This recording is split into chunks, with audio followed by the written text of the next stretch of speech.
مغربی سسٹم کے زیر اثر خیبر پختونخوا کے بالائی علاقوں میں بارش اور پہاڑوں پر برفباری سے موسم مزید سرد ہو گیا۔ پشاور شہر و نواح میں موسم سرد ہو گیا۔ گزشتہ روز ہونے والی تیز بارش سے موسم میں تبدیلی آ گئی۔ بارش سے جاتی ہوئی سردی دوبارہ لوٹ آئی۔ چترال لوور کے علاقے گرم چشمہ میں گزشتہ روز ایک بار پھر برفباری سے سردی میں اضافہ ہو گیا۔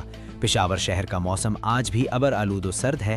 اتوار کے روز پشاور میں 5 ملی میٹر بارش ریکارڈ کی گئی۔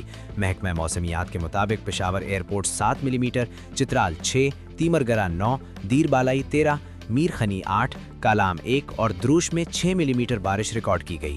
صوبے کے بیشتر اضلاع میں مطلع جزوی ابر آلود، جبکہ بالائی اضلاع میں صبح اور رات کے اوقات میں سرد رہنے کا امکان ہے۔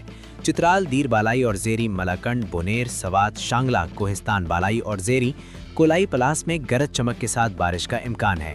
مانسہرہ، ایبٹ آباد، بٹ گرام، تورغر، محمد، باجوڑ، خیبر اور کرم کے اضلاع میں بھی گرج چمک اور تیز ہواؤں کے ساتھ کی توقع ہے۔ دیر بالائی اور دیر لوور میں صبح سویرے شروع ہونے والی بارش و برفباری کا سلسلہ تھم گیا۔